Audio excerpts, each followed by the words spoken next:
This is your coffee break on the HAN Network. It's Monday, September 21st, and this is your coffee break on the HAN Network. I'm Kate Chaplinsky, and we're back in our Shelton studio today, and I'll be bringing you this morning's headlines, including two separate tragedies for the Ridgefield community and a secret wedding for a famous New Canaan native. We'll also have a look back on this day in history with Donald Eng and local sports news with Rob Adams. But first, on to the news this morning. Colgate University reported Sunday that two Ridgefield residents who are also students at the school were killed in a plane crash Sunday afternoon. According to a message from the college, the Colgate community is mourning tragic news that two students, Catherine Dupuis, who is going to graduate in 2019, and Ryan Adams, both of Ridgefield, died Sunday afternoon in a plane crash in Morrisville, New York, after taking off from Hamilton Municipal Airport.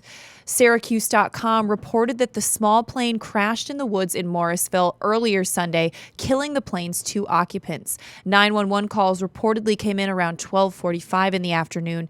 Officials in Madison County reported the crash on Twitter. Colgate officials have postponed or canceled some of Monday's campus events and are making counseling available. A community vigil has been scheduled for 7:30 on Monday. For more information on that story, check back with theridgefieldpress.com. In more tragic news for the Ridgefield community, UConn student Ryan Megan, who was 19 years old from Ridgefield, was among two killed in a car crash in Columbia, Connecticut, according to state police. Fellow student 19-year-old Alana Ferrante of South Windsor was also killed, and a third student was reportedly injured.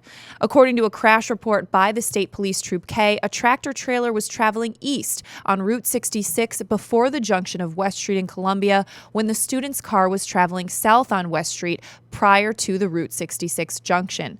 The truck hit the car on the right side with its front end as the car entered the intersection, and both vehicles crashed into a pole, snapping it at the base.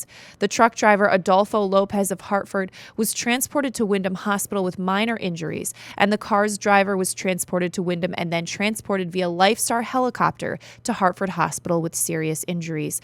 The two passengers in the car were killed and pronounced dead on the scene. Police said Megan was in the right back seat and Ferrante was in the front passenger seat. Hannah Schmidt of Hebron was the driver in that incident. Well, in other news this morning, 4 women were arrested for prostitution after propositioning an undercover police officer, according to the News Times. 28-year-old Heather Marie McNally of Danbury, 54-year-old Karen Eileen Santoro of Danbury, 25-year-old Teresa Mary Lynch of New Milford, and Jennifer Margaret Collins, 34, of Danbury, were all arrested Thursday as a result of a prostitution sweep carried out by the Special Investigations Division, the Community Conditions Unit of the Danbury Police Department. The police department decided to check the 3 blocks between New and Beaver Streets after complaints from many residents in the area, according to a press release. All 4 women were found roaming area streets and signaling passing cars.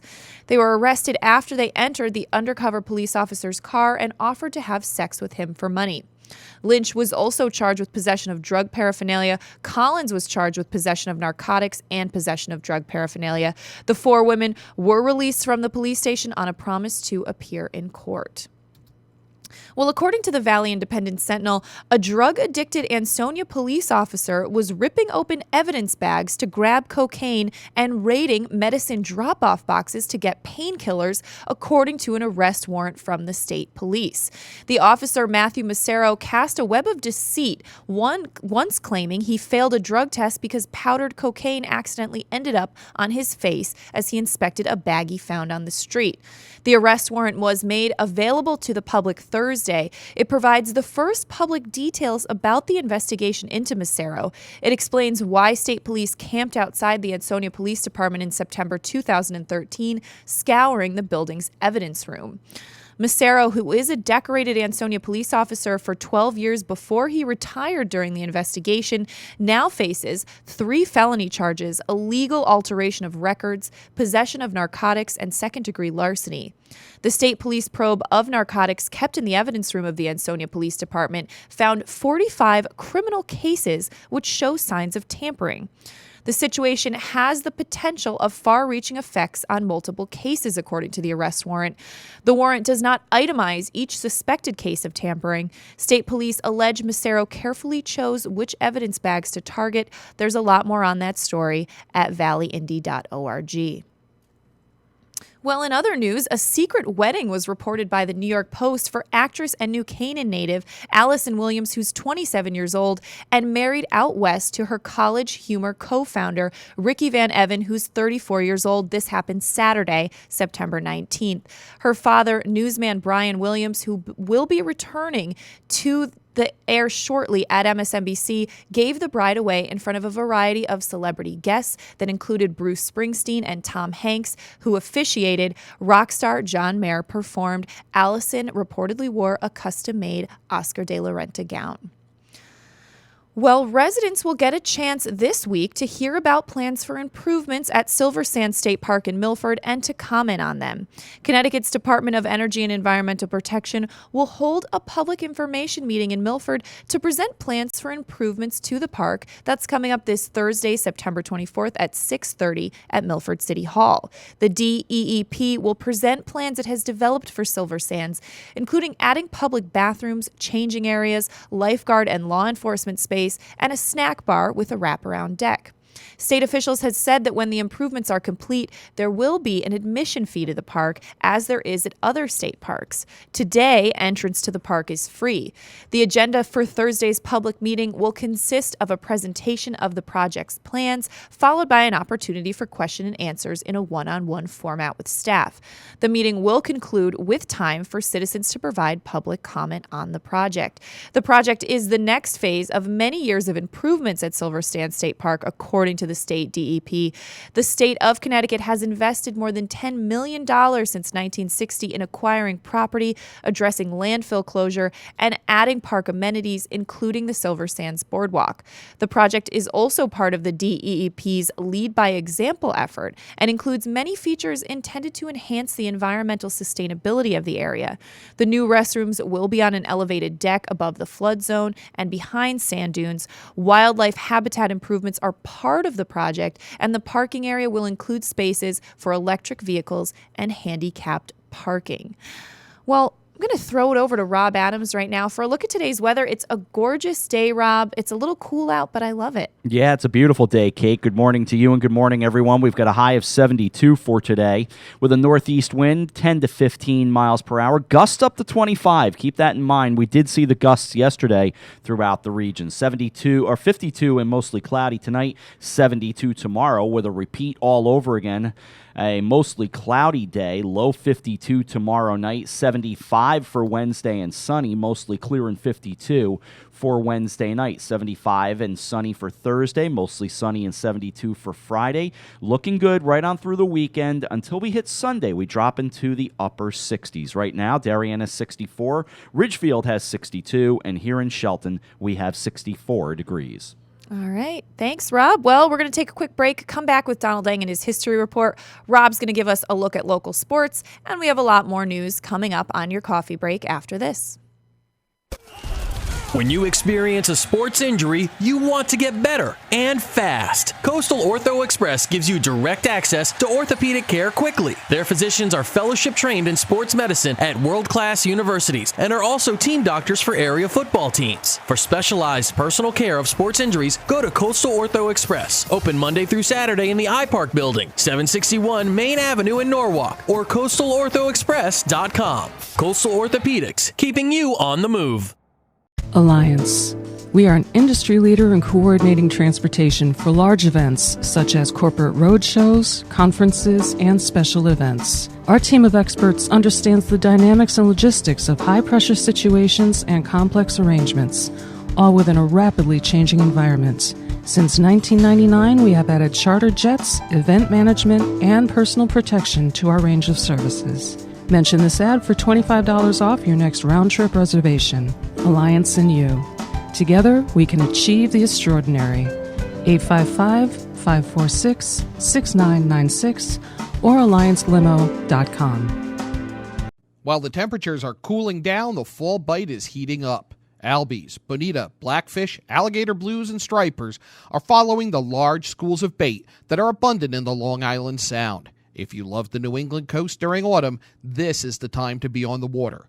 The latest from Shimano, Quantum, Avet, Hoagie, Phase 2 and more are in stock and ready to go at the dock shop. And don't mind those fall breezes with jackets, hats, gloves, and fleece from Grundens and Stormer. The dock shop will keep you warm and dry. Boater, beach bum, fisherman, or simply love the New England coast, this is a unique place to shop. The Dock Shop, now in 2 locations, 51 Tokenique Road, Darien, 609 Riverside Avenue, Westport, or on the web, dockshop.com. And we're back with this Monday edition of your Coffee Break. I'm Kate Chaplinsky. Before we get back to some news and we throw it to Rob for some sports, we have Donald Ang joining us to give us a look back on this day in history. Don? That's right. Before we get back to the new stuff, we're going to go to the old stuff. It has become a weekly appointment for sports fans, and it began 45 years ago today, or more precisely, tonight. But first, we go to 1780. American Revolutionary War hero Benedict Arnold gives the British the plans to West Point. The hero of the Saratoga campaign, he was angry at his treatment by Continental High Command. In exchange for West Point, Arnold received a commission in the British Army, though he never advanced very far, partly due to the British officers' mistrust of him. He died in 1801. Legend has it, on his deathbed, he said, "Let me die in this old uniform in which I fought my battles. May God forgive me for ever having put on another." 1897. The New York Sun publishes the editorial, "Yes, Virginia, there is a Santa Claus." It was in response to a letter from 8-year-old Virginia O'Hanlon, who had asked her father if Santa was real. He suggested she ask the Sun, assuring her that if it was in the Sun, it must be so. Though the paper ran the editorial in the 7th place on the page, below the one on the newly invented chainless bicycle, its message was moving to many people. More than a century later, it remains the most reprinted editorial ever to run in any newspaper. After Virginia's death in 1971, her friends published a children's book about the letter. It would become the Emmy Award-winning television program, Yes, Virginia, aired on the History Channel, 2001. 1937, J.R.R. Tolkien's The Hobbit, published. If you read the original version, the character of Gollum got a bit nicer treatment in the original. 1981, Sandra Day O'Connor, unanimously approved by the U.S. Senate as the first female Supreme Court justice. Imagine that. No filibuster. 99-0, one abstention. And finally, 1970, there was this. Municipal Stadium in Cleveland, Ohio. 2 powers in professional football meet for the first time ever as members of the new American Football Conference of the National Football League. The New York Jets, led by the passing wizardry of Joe Namath, and the Cleveland Browns, led by the power running of Leroy Kelly. This ABC Sports Exclusive is brought to you by... Whoa, Nelly, that was Keith Jackson on the call of the inaugural NFL Monday Night Football on ABC between the Cleveland Browns and the New York Jets. The Browns won the game, and America won sports life and culture in general. It was Keith Jackson, Howard Cosell, and Frank Gifford, the broadcasting dream team, the original Monday Night Football cast. As you look back in history, and I'm Don Lee. All right. Thanks, Don. We're going to throw it over now to Rob Adams. Rob. And that was before Dandy Don Meredith showed up there, Donald Ang. Great stuff. Thanks, Don. That's fun to go back and look at that. In any event, let us turn back over the weekend very quickly. Just a quick recap of some of the football scores. Some of the scores from around our area, or should I say the winners, although there was a big one in Greenwich and Trinity Catholic in Stamford as the Cardinals survived by 4 in John Marinelli's debut, 42-38. The game we had, Ridgefield falling to New Canaan, 45-17. 6 touchdown passes from Michael Collins. Trumbull over Fairfield Ludlow, 35-6. Darien also with a big win. McMahon, Staples winners as well. Norwalk knocked off Fairfield Ward by 7. Among the other games going on from the SEC, winners were Daniel Hand, Notre Dame of West Haven, Shelton by 8 over Fairfield Prep, Xavier, North Haven, Guilford, Hill House with wins, as well as Wilbur Cross and East Haven in overtime. 4 overtimes, in fact, over Hamden, 34-31. A couple other scores from over the weekend. Bunnell beat Barlow 42-7, and Massac took care of Weston 39-12. New Fairfield knocked off Pomperog 39-0. Notre Dame of Fairfield fell to Newtown 45-7, and it was Stratford over Bethel 14-7. Bridgeport Central knocked off Bassac 34-14. Continuing on, a few more. How about Warren Harding? They're 2-0 on the year. They knocked off Rye Country Day 30-23 down in Rye, New York. Now a busy schedule today, and it begins at 4, but we'll give you some of the earlier stuff. We'll go in order. First in boys soccer, it's Wilton and Ward at 4:30. Girls soccer, big day. Ward at West Hill, Central at Staples, New Canaan home for Trinity Catholic, Danbury at Darien, Wilton at St. Joe's, Stanford at McMahon, Greenwich at Ridgefield, and Trumbull at Ludlow. From field hockey, Ludlow is at Ridgefield. Staples at West Hill, Ward home for Stanford, Greenwich at Norwalk. Girls volleyball is West Hill at Danbury, St. Joe's at Greenwich, Staples at Trumbull, Stanford home for New Canaan, Trinity Catholic is at Norwalk, Ward at Central, Darien at McMahon, and Ludlow home for Ridgefield. In boys and girls cross country, it is West Hill, Darien, and Stanford at Ward, while Danbury, Norwalk, McMahon are all at Ludlow. And from girls swimming and diving, Ludlow at New Canaan, St. Joe's at Darien, Wilton at Staples, Ward at Trumbull, and Ridgefield is at the West Hill Stamford Co-op. And our broadcast schedule for this week, we will not be resting on our laurels by any stretch of the imagination. Tomorrow, our maiden field hockey voyage takes us out to New Canaan's Dunning Field. 4 o'clock, we'll be on the air with that broadcast. And again, we'll say this straight out. Anybody wants to learn how to be a part of a broadcast, you can certainly let Eric Gendron know at video@hersamacorn.com. And if you want to try your on-air hand, you can give me a ring at radio@hersamacorn.com, though you won't physically give me a ring, you know what I mean. Later in the week, boys soccer, Wilton as they take on Fairfield Ludlow, and that is up at Fairfield Ludlow at 6 o'clock. And then Saturday, the full slate, Darien and Greenwich. Could be a very interesting game. We'll see. Darien with a big blowout win. Greenwich put up a lot of points on Trinity Catholic. That is Saturday at 4. We'll be on the air much earlier than that with tailgate, FCAC tailgate, and FCAC game day. So it'll be a busy Saturday as well. With sports, I'm Rob Adams. Throw it back over to Kate. All right. Thanks, Rob. Well, getting back to some of today's news, New Canaan Police and Darien Police came together Friday afternoon for a 34th annual softball game to remember fallen officers Ken Bateman and Jim Martin, who died in the line of duty. This year's event was at Waveney Park in New Canaan. Darien officer Bateman was shot and killed as he responded to a burglary call at Duchess Restaurant on the Post Road on May 31st, 1981. The case remains open, although a person of interest is behind bars on unrelated charges. The first New Canaan Darien softball game was held the year of Bateman's death. New Canaan officer Martin died from electrocution as he was out on the street and came into contact with a downed wire during a storm on July 23, 1991. Darien retired officer Sergeant George Janda and New Canaan officer Jim Deek gathered players, families, and friends at home plate before the game began. The departments have become close, and being neighboring towns, they often back each other up, according to the New Canaan Advertiser. Capturing the essence of the event, the officers said it was important to keep the men in mind. According to Janda, it's important to remember the guy because we're like a family. More photos from that event are at ncadvertiser.com. Well, in other news, Jerry Springer's show is celebrating its silver anniversary today. According to a report by the Associated Press, Springer didn't anticipate he'd be fighting back tears as he addressed his audience during a taping for the anniversary show.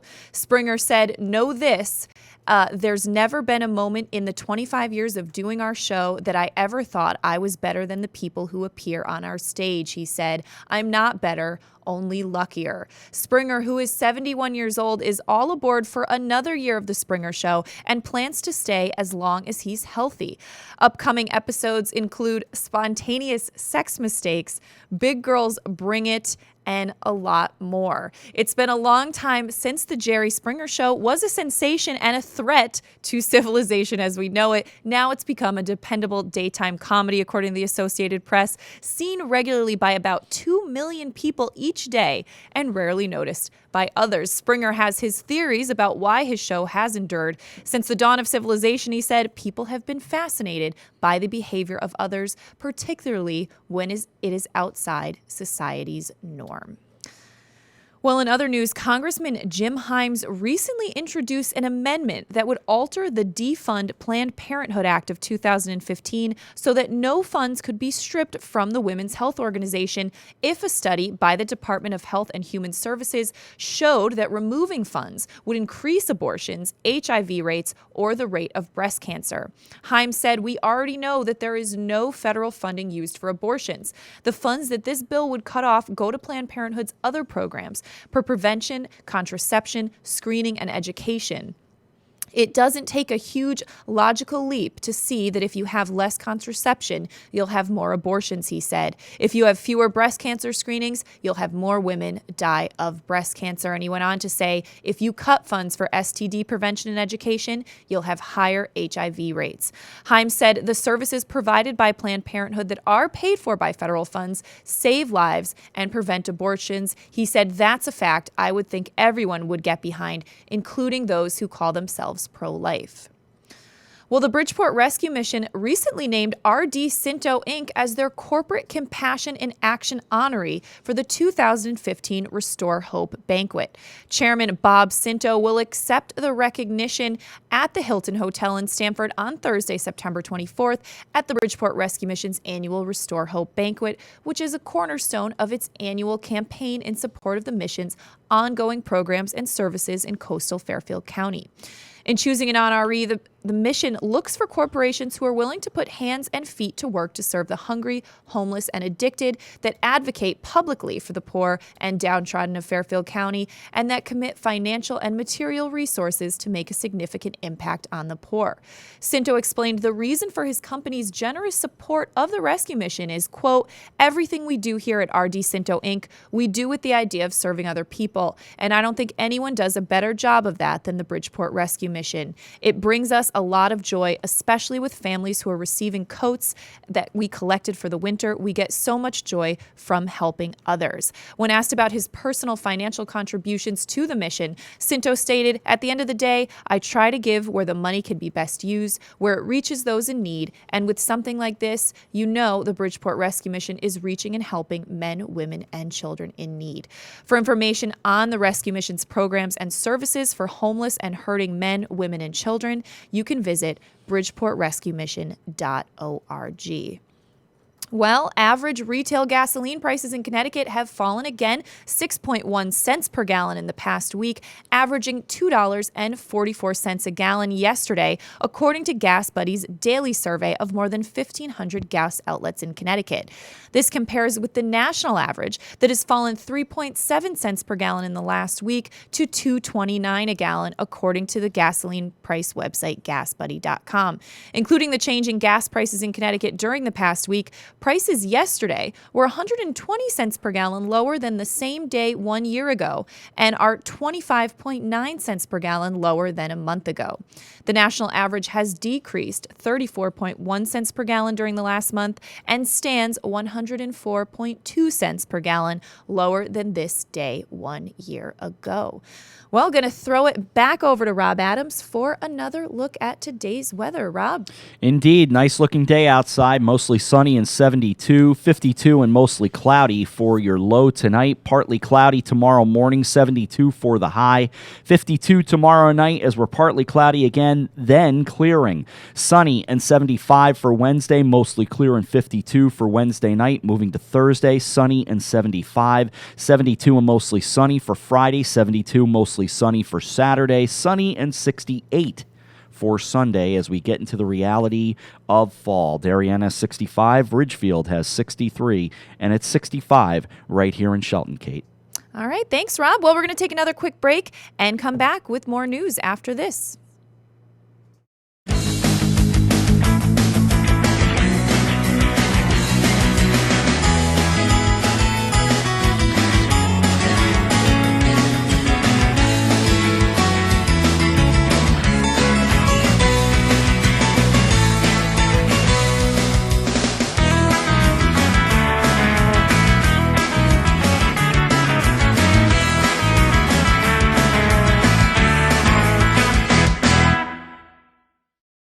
Highcote Rockefeller Estate is Westchester County's top cultural attraction and is now open for the season. Don't miss out. Go online to hudsonvalley.org to plan your visit. Take a drive out to beautiful Sleepy Hollow, New York, and enjoy Highcote's stunning architecture, breathtaking gardens, expansive art galleries, and commanding Hudson River views. From world-class art by Picasso and Warhol to expertly tended gardens, there's something for everyone. Highcote Rockefeller Estate, a National Trust for Historic Preservation landmark. Back to school means back to busy, and Stewart's Market can save you precious time by stocking all of your favorite essentials under one roof. For a healthy start to school, we have all the ingredients. Walter Stewart's, your family-owned fresh local market, 229 Elm Street and at stewartsmarket.com. Does buying a car leave you feeling like you're chasing your tail? Head straight to Pamby Chrysler Jeep Dodge and Ram and take car buying in a whole new direction.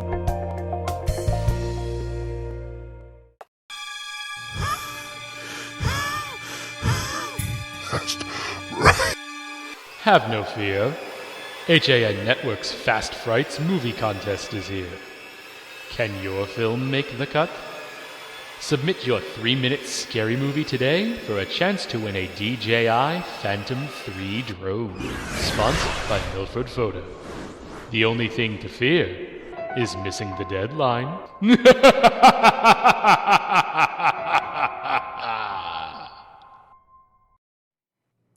And we're back with more of this Monday edition of your coffee break on the HAN Network. I'm Kate Chaplinsky, and we're recapping some of the top stories this morning.